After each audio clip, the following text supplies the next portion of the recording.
अस्सलाम वालेकुम जेंटलमैन। आई hope so कि आप बिल्कुल ठीक होंगे, बखैरियत से होंगे एंड अल्लाह ताला के करम से होंगे। आज हमारे पास टॉपिक है ISSB लेक्चर 1।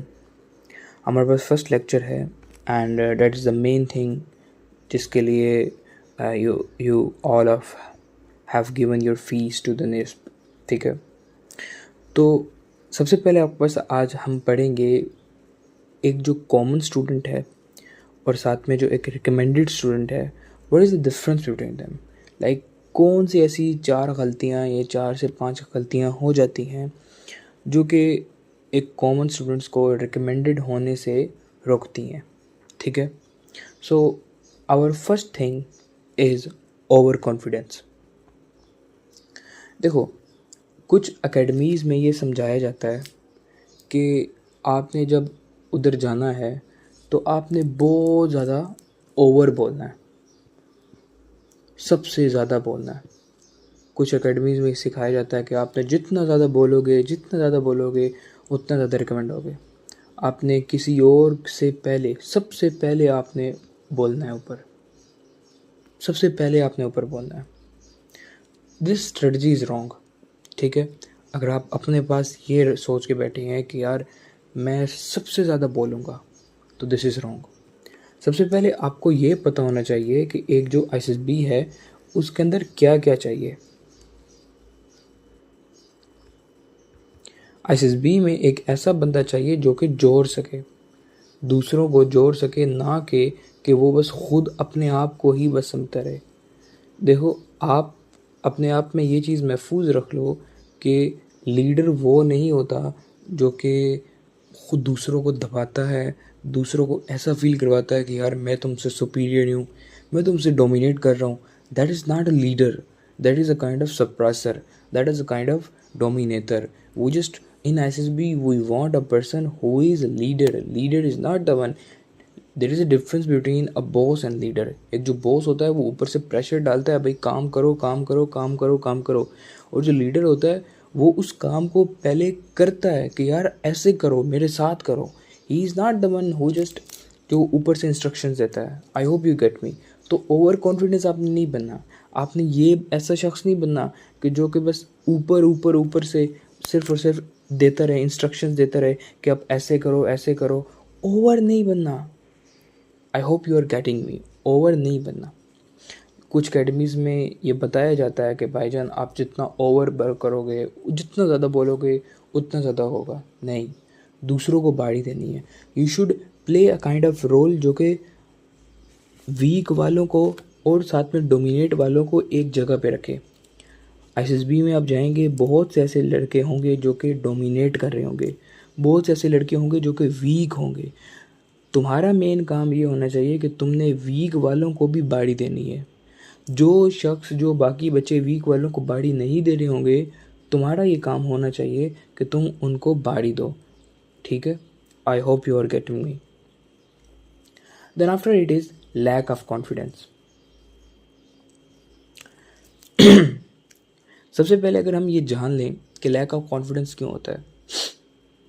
आपको पता है हमारी जो 90% पॉपुलेशन है ना, या आप कह सकते हैं कि हमारी जो यंग जनरेशन है, they are committed to porn, masturbation. हमारे पास निस्प में जितने भी स्टूडेंट्स आए, 90% among them were addicted to porn, were addicted to masturbation. 90%। Can you believe me? ये एक ऐसे कर्स बन चुकी है जो कि यू कैन से डेट कि हमारे अंदर हमको खा रही है, बट हम शर्म हया के बाइस इस चीज़ के बारे में बात नहीं करते। But parents should teach their child from the beginning when they could be 7 to 8 years old, तब ही से उनको इस चीज़ की एजुकेशन देनी चाहिए। खैर, वो टॉपिक ओवर हो चुका है। ठीक है, वो जो चीज़ है वो ओवर हो चुकी है। Now it's your own responsibility to guide your self. ठीक है, अब हमारे पास आ जाता है लैक ऑफ कॉन्फिडेंस। जब एक इंसान पोर्न में लग जाता है, एक ऐसी चीज़ में लग जाता है जो इसको ज़ोर लगाने के बगैर, आई मीन टू से इज़ दैट सक्सेस के बगैर, सॉरी सक्सेस कह रहा हूँ, हार्डवर्क के बगैर, स्ट्रगल के बगैर रिवार्ड दे देता है, तो उसको क्या होता है, उसका जो ब्रेन है वो उस स्ट्रगल से, उस हार्ड वर्क से बहुत पीछे हो जाता है, मुतनफ़िर हो जाता है, बहुत ज़्यादा पीछे हो जाता है, और वो दोबारा उस हार्ड वर्क को करना ही नहीं चाहता। क्यों? क्योंकि उसको एक ऐसी चीज़ मिल रही है जो कि हार्ड वर्क और स्ट्रगल के बगैर है। अब आप रियल शादियों को देख लें, if you have a wife and you are doing sex with her, so in that case you have to take the full responsibility of your wife. पूरी उसकी रिस्पॉन्सिबिलिटी लेनी पड़ती है, वो क्या करने की, सब कुछ, आने जाने का उसका तुमने ख्याल रखना है, हर चीज़ रखनी है। But in the porn you are just seeing a naked girl and you are masturbating it and that's nothing. So आपकी जो इमेज है अंदर से ख़राब करती है। You may be a kind of gold outside, porn देख देते कि तुम बाहर से जितने मर्जी गोल्ड हो जाओगे, लेकिन अंदर से खोखले होगे। तुम्हारी पर्सनैलिटी को जो मेन चीज़ वीक करने वाली है वो ये चीज़ है। And whenever you educate your whole confidence in the gutters, ठीक है, तो आप मुझे समझ रहे होगे कि इस चीज़ का मेन जर क्या है, लैक ऑफ कॉन्फिडेंस क्यों होती है। अभी जो लैक ऑफ कॉन्फिडेंस है ये डिफरेंट चीज़ों में आ सकती है, इंटरव्यू में भी आ सकता है, जब आपको ये कंफ्यूज हो जाए कि अब मैं क्या बोलूँ, जब आपको ये लैक ऑफ कॉन्फिडेंस से यहाँ मुराद ये है कि आईसीएसबी में तब आपको ऐसा लगे कि यार others are doing good than me. जब आपको थोड़ा सा क्रिटिसाइज़ किया जाए और आप अंदर सोचने लग जाओ कि यार मैंने क्या कर दिया, आप ओवर थिंकिंग करने लग जाओ। जब आपको थोड़ा सा यार पॉइंट मारा जाए कि आपने तो ऐसे हो, आप तो ऐसे हो, आप फ़ौरन सोचने लग जाते हो। Instead of replying back you are thinking in your self that either मैं हूँ या ऐसा नहीं हूँ। यार आपको पता है जब आप छोटे थे, when you weren't stuck in this porn, आप जितने बुरे होते थे, अगर दूसरा आपको कोई बच्चा आपको बुरा कहता है तो आप उसको रिप्लाई बैक करते थे कि तू ऐसा है, मैं ऐसा नहीं हूँ। But now if there is some person who is trying to criticise you and you are thinking in your self that what I should improve, मैं क्या करूँ, मैंने अभी ये क्या कर दिया, लेकिन मैं आगे से इस तरह करूँगा, मैं आगे से इस तरह करूँगा। So that's kind of thinking जो होती है वो लैक ऑफ कॉन्फिडेंस आती है, जो इस चीज़ से आती है। अब जो लैक ऑफ कॉन्फिडेंस है ये आपके पास यू कैन से रेट के और भी चीज़ों से आता है, और भी चीज़ों से मतलब लैक ऑफ रूटीन से। अगर आपके पास अच्छी रूटीन नहीं है, प्रोकास्टिनेशन कर रहे हो, लेजीनेस में फंसे हो, तो you are not satisfied with your self. आप अपने आप से सेटिस्फाइड नहीं होगे। आप बस यही सोचोगे कि यार मैं बस पीछे रह रहा हूँ, मैं अपने आप पे ही फोकस नहीं कर पा रहा, तो मैं सक्सेस क्या हासिल करूँगा। तो इस काइंड ऑफ जो थिंकिंग होती है वो लैक ऑफ कॉन्फिडेंस क्रिएट करती है, विच एंटायरली अफेक्ट योर आईसीएसबी। अब मेन चीज़ आ जाता है कि इस चीज़ को रोकना कैसे है। लैक ऑफ कॉन्फिडेंस जो आ जाता है इसको हमने रोकना कैसे है कि भाईजान हमारा जो लैक ऑफ कॉन्फिडेंस है वो कैसे ख़त्म हो सकता है। नंबर फर्स्ट जो आपके पास रूल है डैट इज़ योर रूटीन। अपनी रूटीन को ठीक करो। आपको जो हमने प्रोवाइड की है, रूटीन प्रोवाइड की है, उसको 100% फॉलो करें। You may be thinking that कि यार रूटीन का आईसीएसबी से क्या ताल्लुक़ है, बट आपको मैंने जितनी भी चीज़ें एक्सप्लेन की हैं उनमें routine is the main back root of the whole scenario, ठीक है। अगर आप अपनी रूटीन में अच्छे होंगे तो believe me that you would be productive, you would be discipline and you would be the person who had have a confidence in his own personality. I hope you are getting me. Next आपको पास चीज़ आ जाती है need army. What is like man by need army. देखो एक ऐसा बंदा है who is stuck in kind of addictions. Addictions can be porn, drugs. Addiction can be mobile. Addiction can be laziness or any kind of bad thing. और उसको छोड़ना चाहता है लेकिन कंप्लीट कोशिश कर रहा है बट छोड़ नहीं पा रहा, but still he has left that thing up to 70 to 80%। लेकिन वो साथ इस उम्मीद में भी है कि यार व्हेन मैं जब आर्मी में जाऊंगा तो उस ट्रेनिंग से, उस माहौल से मैं अपने आप को कम्प्लीटली चेंज कर दूंगा। Whenever I would get in army, I would have that environment, that is the environment of officers, that is the environment of more productive persons, more disciplined person. Then living in them, I would be the best person, I would leave everything। तो ये जो mentality थी है, ये आपके लिए बहुत affect करती है। आईएसएसबी को एक ऐसा बंदा चाहिए जो कि अपने आप को चेंज कर सके फॉर देयर गोल। आईएसएसबी को वो बंदा नहीं चाहिए जो कि इस उम्मीद में बैठा है कि आर्मी उसको ज़रूरत है, कि आर्मी उसको चेंज करेगी। I hope you are getting me. If you are sitting in the hope of army that कि आर्मी आपकी लाइफ को चेंज करेगी, प्रोडक्टिव बनाएगी, तो फिर आर्मी की आपको ज़रूरत नहीं है।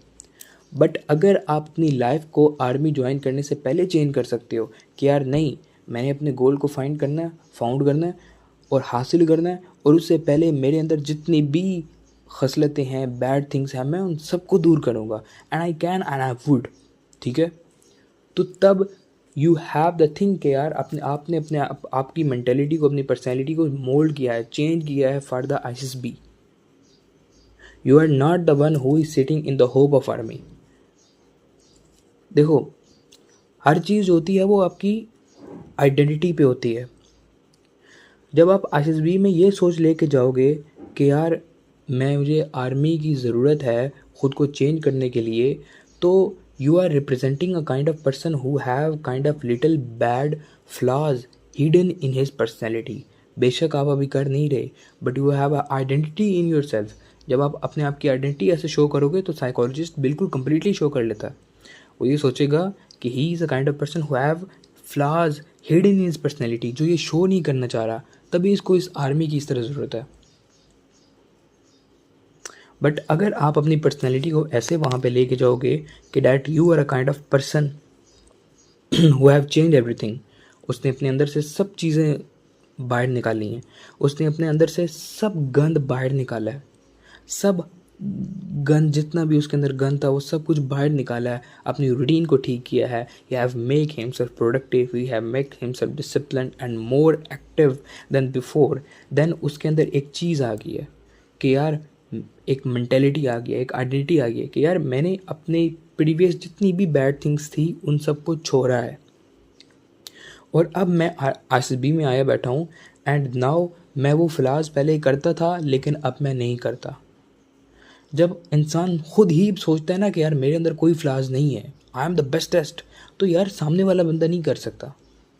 जब आईएसएसबी आपके ऊपर अटैक करेगा ना कि यार आप तो ऐसे हो, but you are inside that नहीं मैं ऐसा नहीं हूँ, आप कॉन्फिडेंट हो, आप बोलोगे भाई मैं ऐसा नहीं हूँ, आप उसको मुंह के ऊपर जवाब दोगे।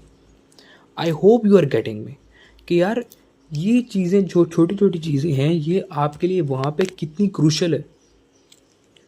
ठीक है, आपको आर्मी के इंतज़ार में नहीं बैठना कि आर्मी मुझे बहुत अच्छा करेगी, मुझे बहुत बेस्ट करेगी। मैं तो एक दफ़ा आर्मी में चला गया कि यार मैं तो इस तरह, वो जो एक चेरिश्ड ऑफिसर्स होता है जिसकी चेरिश्ड पर्सनैलिटी होती है, वो इधर फिर रहा होता है, उधर फिर रहा होता है, full neat and clean uniform होता है, मैं तो ऐसा बन जाऊँगा।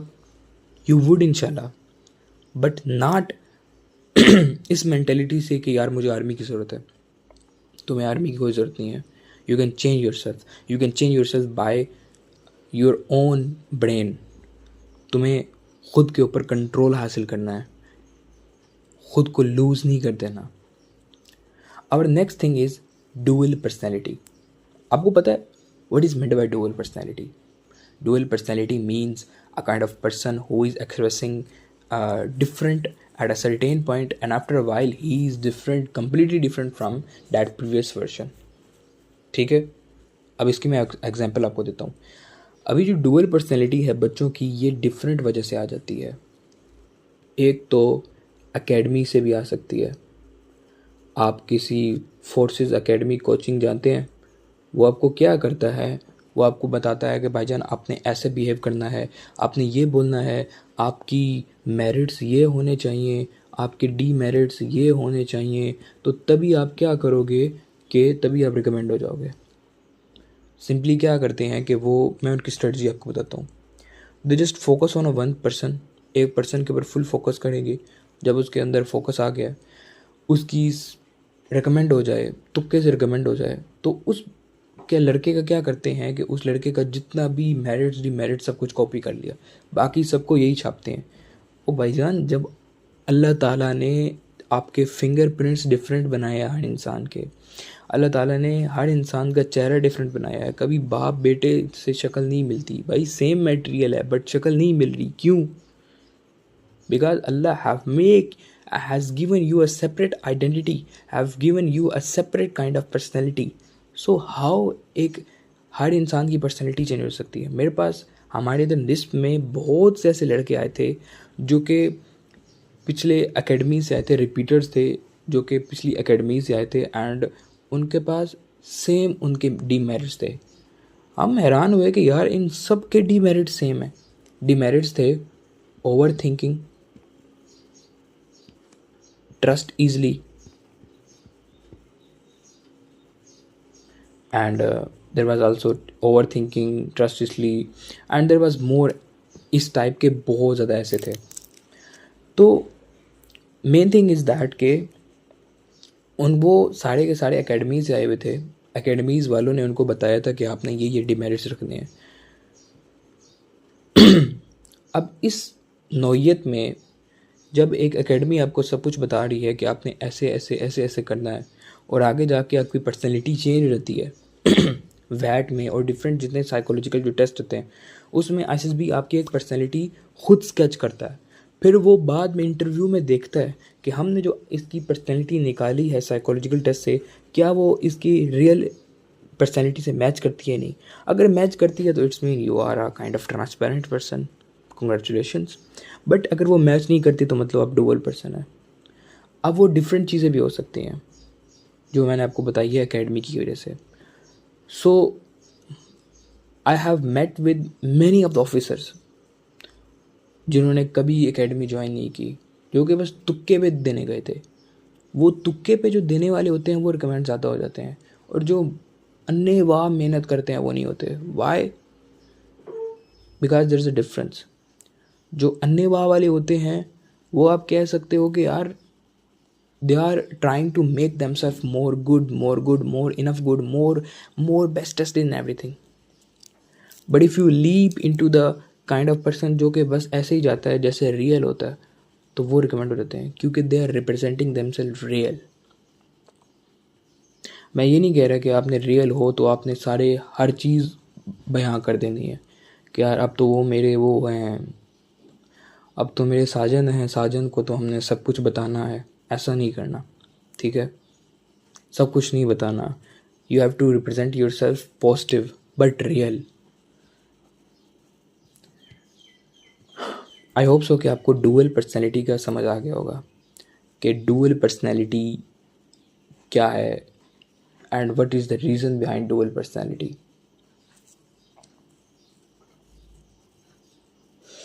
फिर हमने टॉपिक पढ़ा academy guided, and academy guided is same जो हम अभी पढ़ चुके हैं कि इसका भी यही होता है कि एकेडमी आपको बताती एक्स है और आप होते हो वाई, और वहाँ पे आपके जो एसएसबी होती है वो ही देखती है कि भाईजान ये साइकोलॉजिकल पार्ट में हमने इसको अलग पाया है। फॉर एग्ज़ाम्पल, अगर एक बच्चा लिखता है अपने मेरिट्स में कि यार मैं तो बहुत ज़्यादा एक्टिव पर्सन हूँ, ठीक है, और साइकोलॉजी में वैट्स में वो गलती से लिख देता है अपने में कि यार वो क्या होता है कि लेज़ीनेस जो होती है, आई हैव लेज़ीनेस, इस तरह को कोई लिख देता है। या देखें, साफ कोई भी नहीं लिखता, बट साइकोलॉजिस्ट जो होते हैं वो आपको यहाँ पे आइडेंटिफाई कर लेते हैं। तो भाईजान अब यहाँ पे तजाद आ गया है। वो खुद इंटरव्यू में कह रहा है कि भाईजान मैं तो बहुत एक्टिव पर्सन हूँ, बट लेकिन वो साइकोलॉजी में रियल इनसाइड में वो लेज़ी पर्सन है। So there is a difference. तो आईएसबी आपके छोटी छोटी चीज़ों को मुआयना करता है कि either he is a kind of person, the same person in his subconscious mind and either in unconscious mind. अब यहाँ से सबकॉन्शियस माइंड का मतलब ये है, सबकॉन्शियस माइंड का मतलब वो है जो एसएसबी आपको साइक से डिटरमाइन करेगा, एंड कॉन्शियस वो है जो आप इंटरव्यू से दोगे। I hope you are getting me. Next हमारा टॉपिक है वैट। ठीक है, हमारे पास बहुत ज़्यादा वैट्स आ जाते हैं। अब हमने वैट कैसे करना है, ठीक है। सो हमने यहाँ पे कुछ पॉइंट्स नोट किए हैं that you should write to yourself and you should remember them while writing any kind of WATs in your SSP. ठीक है, number first is be neutral. आपको न्यूट्रल रहना है। आपको ऐसा नहीं करना कि यार मैं बहुत ज़्यादा ओवर पॉजिटिव नहीं बनना, बहुत ज़्यादा नेगेटिव नहीं बनना, बहुत ज़्यादा जज्बाती नहीं बनना। एक काइंड ऑफ न्यूट्रल देना है। अगर एक गलत चीज़ भी बता रहे हो तो उसमें भी आपको न्यूट्रल रहना है। ओके, सो वी विल इंशाल्लाह टेक दिस ऑल वैट लेक्चर इन सेकंड लेक्चर। ठीक है, आज के लिए इतना काफ़ी है। ठीक है, सो बाकी अपना ख्याल रखें। Take care of yourself and अल्लाह हाफिज़।